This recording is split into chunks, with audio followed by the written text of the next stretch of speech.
व्यक्ति का नजरिया और बात करने का तरीका बताता है कि उसे संस्कार कैसे मिले हैं। कपड़े के तो ब्रांड खरीद सकते हैं, लेकिन संस्कार किसी दुकान में नहीं मिलते। जल्दी जागना हमेशा ही फायदेमंद होता है, फिर चाहे वह नींद से हो या अहम से या फिर वहम से।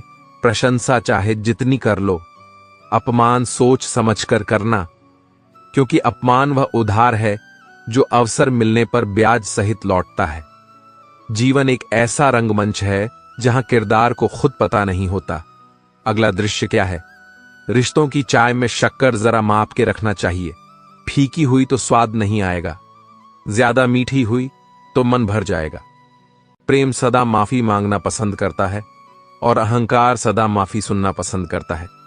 जीवन में कभी भी मुसीबत आए तो किसी से मदद मत मांगना, क्योंकि मुसीबत थोड़ी देर की होती है और एहसान जिंदगी भर का आप कब सही थे इसे कोई याद नहीं रखता, लेकिन आप कब गलत थे इसे सब याद रखते हैं।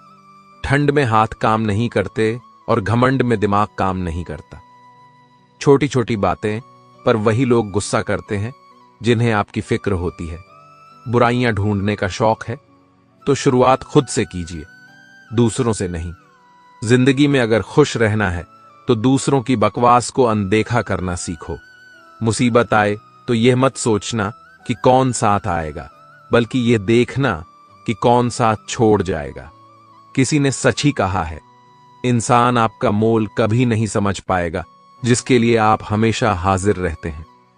सच्चे व्यक्ति को खुद के ऊपर घमंड तभी आता है जब सच्चाई के साथ अडिग होकर खड़ा होता है। माचिस किसी दूसरी चीज को जलाने से पहले खुद को जलाती है। गुस्सा भी एक माचिस की तरह है, यह दूसरों को बर्बाद करने से पहले खुद को बर्बाद करता है। घमंड, इसके अंदर बुरी बात यह होती है कि यह कभी महसूस नहीं होने देता कि आप गलत हो। एक सच्चे मित्र की पहचान केवल संकट के समय होती है और एक मूर्ख व्यक्ति की पहचान खुशी और दुख दोनों के समय पर की जा सकती है। लोगों को वक्त देना सीखो, रिश्ता खुद मजबूत हो जाएगा। समझदार इंसान से की गई कुछ मिनट की बात हजारों किताबें पढ़ने से बेहतर होती है। दूसरे के घर में जाकर हंगामा वही लोग करते हैं जिन्हें उनके घर में कोई इज्जत नहीं मिलती।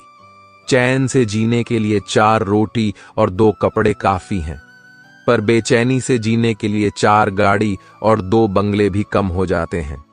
जो आपके खुश होने पर खुश और दुखी होने पर दुखी हो जाए, उससे ज्यादा प्यार आपको कोई नहीं कर सकता। माँ बाप की बातें और किताबें कभी धोखा नहीं देती। जिंदगी में अहमियत उसे ही दो जिसमें अहंकार ना हो। दिल साफ रखो और सबको माफ करो, जिंदगी हसीन हो जाएगी। हर इंसान के साथ इतनी खूबसूरती से रिश्ता निभाओ कि लोग आपको खोने से डरे, आप लोगों को खोने से नहीं। कुछ कर्म ऐसे होते हैं जिनका प्रायश्चित नहीं होता, उसे कुदरत के नियमानुसार भुगतना पड़ता है। अगर रास्ता खूबसूरत हो तो पता करें किस मंजिल को जाता है, लेकिन अगर मंजिल खूबसूरत हो तो रास्ते की परवाह ना करें। आपका स्वाभिमान, अगर किसी को अभिमान लग रहा है तो बिल्कुल लगने दीजिए। जो 2 पल में बदल जाते हैं वह विचार नहीं, वहम कहलाते हैं। भरोसा जितना कीमती होता है, धोखा उतना ही महंगा हो जाता है। ताश का जोकर और अपनों की ठोकर अक्सर बाजी घुमा देते हैं। कभी फुर्सत में अपनी कमियों पर गौर करना, दूसरों का आईना बनने की ख्वाहिश मिट जाएगी।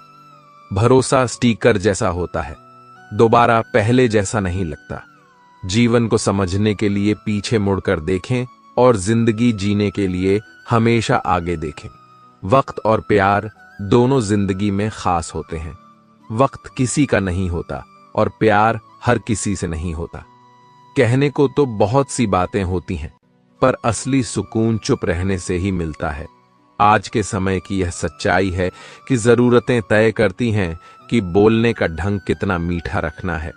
जब पीड़ा और कठिनाई दोनों सहन होने लगे तो समझ लेना इंसान समझदार हो गया है। अकेले ही गुजरती है जिंदगी। लोग तसल्ली तो देते हैं पर साथ नहीं रहते। छोटी सी होती है ये जिंदगी, इसे हंसकर जियो, क्योंकि लौटकर सिर्फ यादें आती हैं, वक्त नहीं। जिनको खुद के ऊपर हौसला होता है वह अक्सर दूसरों के हाथ के नीचे इतराया नहीं करते। पैरों में लगी चोट हमें संभल कर चलना सिखाती है, वहीं मन में लगी चोट हमें संभल कर जीना सिखाती है। नियत से ईश्वर खुश होते हैं और दिखावे से इंसान रिश्तों को बनाए रखने का सिर्फ एक ही शर्त है, किसी की कमियां नहीं, अच्छाइयां देखिए। समय उनका इंतजार करता है जो उसका इस्तेमाल करना जानता है। समय दिखाई नहीं देता, लेकिन बहुत कुछ दिखा जाता है। एक गांव में एक धनी जमींदार हरिहर रहता था। हरिहर के पास अपार धन संपत्ति थी, 300 बीघा खेत, अनेक गाय, 10-12 बगीचे और एक बड़ा तालाब। उसका घर अनाज से भरा रहता था, बर्तन दूध दही और घी से भरे रहते थे। बगीचे से रोज 100 टोकरी फल आता था और तालाब में अनगिनत मछलियां थीं। हरिहर के पास किसी चीज की कोई कमी नहीं थी और उसका जीवन अत्यंत आरामदायक था। हरिहर का एक बेटा था, सोमेश। हरिहर के निधन के बाद संपत्ति और जिम्मेदारियों का सारा बोझ सोमेश पर आ गया। सोमेश को घर बैठे सारी सुविधाएं मिल रही थीं और वह बहुत खुश था, लेकिन कुछ समय बाद उसकी धन संपत्ति में धीरे धीरे कमी आने लगी। अनाज का भंडार खाली होने लगा, गायों का दूध कम हो गया, बगीचे से फल मिलना बंद हो गया, तालाब से मछलियां गायब होने लगी। सोमेश इस स्थिति से अत्यंत दुखी और परेशान हो गया। उसकी तबीयत भी धीरे धीरे खराब होने लगी। उसकी तबीयत के बाद सुनकर उसके गुरुजी उससे मिलने आए। गुरुजी ने सोमेश का हाल पूछा। क्या हुआ सोमेश, सब ठीक तो है? तुम बहुत उदास लग रहे हो। सोमेश ने दुखी मन से जवाब दिया, गुरुजी, मेरा सारा धन संपत्ति खत्म हो रही है, इसी चिंता में मैं बीमार हो गया हूं। कृपया आप ही कुछ उपाय बताइए जिससे मेरी संपत्ति पहले जैसी हो जाए। गुरुजी ने मुस्कुराते हुए कहा, तुम चिंता मत करो, सब ठीक हो जाएगा। सबसे पहले मुझे अपनी दिनचर्या बताओ। सोमेश ने बताया, गुरुजी, चिंता के कारण रात में मुझे जल्दी नींद नहीं आती, इसीलिए मैं सुबह देर तक सोता हूं, फिर स्नान करता हूं, उसके बाद भोजन करता हूं, दोपहर में सोता हूं, फिर शाम के समय अपने मित्रों के साथ समय बिताता हूं। रात को बिस्तर पर जाता हूं तो वहीं चिंता सताने लगती है, इसलिए मुझे सोते सोते देर हो जाती है। गुरुजी ने पूछा, क्या कभी अपने खेतों में घूमने जाते हो या नहीं? सोमेश ने उत्तर दिया, नहीं गुरुजी, मैं कभी नहीं जाता, मेरा सारा काम मेरे नौकर चाकर कर देते हैं। गुरुजी समझ गए कि अपने काम की देखभाल ना करने के कारण उसकी यह हालत हुई है। उन्होंने सोमेश से कहा, मेरे पास एक उपाय है, यदि तुम इसे कर सको तो तुम्हारी संपत्ति फिर से बढ़ सकती है। सोमेश ने तुरंत हां बोल दी। गुरुजी ने कहा, सप्ताह में किसी एक दिन स्वर्ग से एक अद्भुत चिड़िया आती है जो सुबह 4 बजे तुम्हारे तालाब के किनारे बैठती है। वह इतनी सुंदर है कि उसे देखते ही किसी भी इंसान का सारा दुख दूर हो जाता है और वह सुखी, स्वस्थ और संपन्न हो जाता है। यदि तुम एक बार भी उसका दर्शन कर सको तो तुम्हारा सारा दुख दूर हो जाएगा और तुम्हें कभी भी धन की कमी नहीं होगी। सबसे पहले तुम्हें सुबह उठकर अपने भंडार घर, गौशाला, खेतों, बगीचों को प्रणाम करते हुए तालाब के पास पहुंचना है। वहां किसी भी दिन तुम्हें वह चिड़िया दिखाई दे सकती है। गुरुजी इतना बोलकर अपने घर वापस चले गए। दूसरे दिन सोमेश सुबह 4 बजे उठकर सबसे पहले अपने अनाज भंडार की तरफ गया। वहां उसने देखा कि उसका एक नौकर कुछ आदमियों के साथ भंडार घर से चावल की कुछ बोरियां निकाल रहा है। नौकर ने सोमेश को देखा तो डर के मारे कांपने लगा और माफी मांगने लगा। सोमेश ने उससे चावल की बोरियां ले लीं और नौकर को निकाल दिया। फिर वह बगीचे की ओर गया। वहां जाकर देखा कि बगीचे की रखवाली करने वाला अपने पूरे परिवार के साथ टोकरी में फल भर रहा है। जब उसने अचानक सोमेश को देखा तो उसके होश उड़ गए। सोमेश ने उसे भी नौकरी से निकाल दिया। जब वह अपने खेतों में पहुंचा तो देखा कि गांव के कुछ लोग खेतों से अनाज के गट्ठर अपने सर पर लेकर जा रहे हैं। सोमेश ने लोगों से अपना अनाज का गट्ठर वापस रखवाया और उन्हें कड़ी सजा दी। इसके बाद वह तालाब के पास पहुंचा। वहां कुछ लोग तालाब में जाल डालकर मछलियां पकड़ रहे थे। सोमेश को देखते ही जाल छोड़कर भाग गए। सोमेश बहुत देर तक उस चिड़िया का इंतजार करता रहा, लेकिन वह चिड़िया उसे नहीं दिखाई दी। फिर वह वापस अपने घर आ गया। सोमेश ने अपने पुराने नौकरों को निकालकर नए नौकरों को काम पर रखा। अगले दिन जब वह फिर से अद्भुत चिड़िया को देखने निकला तो उसने देखा कि भंडार घर के सारे नौकर सो रहे हैं, कोई काम नहीं कर रहा है। उसने सबको जगाया और अच्छे से काम करने को कहा। इस प्रकार वह सब जगह घूम घूम कर देखता और सबको अच्छे से काम करने को कहता। तीसरे दिन जब वह सुबह बाहर निकला तो देखा कि उसके सारे नौकर बड़ी लगन से काम कर रहे हैं, कोई भी आलस नहीं दिखा रहा है। लेकिन उस दिन भी वह अद्भुत चिड़िया उसे नहीं दिखाई दी। अब उसके यहां काफी दूध, फल और अनाज होने लगा। एक हफ्ते के अंदर ही उसकी स्थिति में काफी सुधार हो गया। भंडार घर अनाज से भर गया, गाय अधिक दूध देने लगी, खेतों में फसल लहराने लगी और तालाब में मछलियां भी दिखाई देने लगी। लेकिन अभी भी वह चिड़िया दिखाई नहीं दी थी। एक दिन फिर गुरुजी सोमेश के घर आए। सोमेश ने खुशी खुशी उनका स्वागत किया। इस बार उसके चेहरे पर उदासी नहीं बल्कि खुशी दिख रही थी।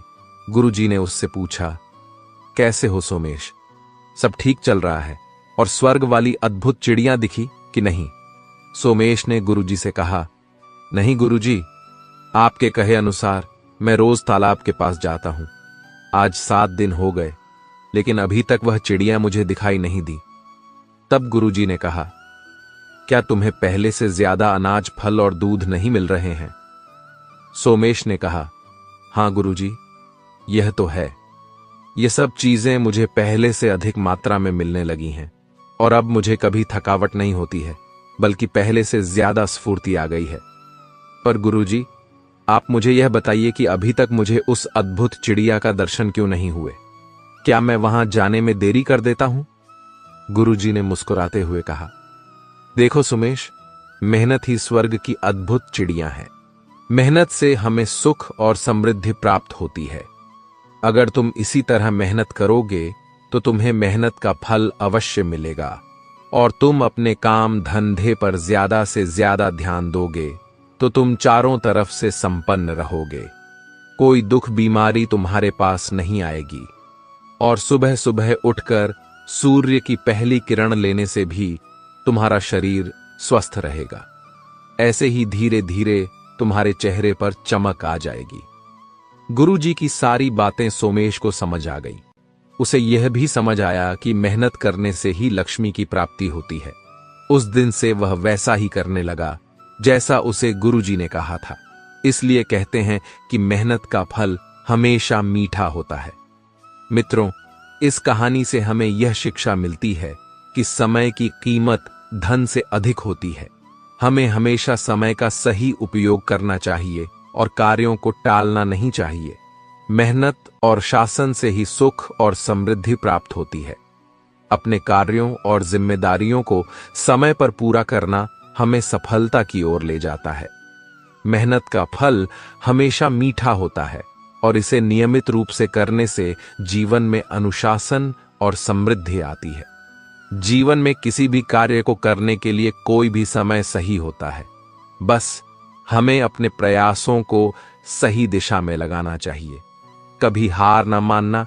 जीवन में आप चाहे कुछ भी करें, कठिन समय हमेशा आता है।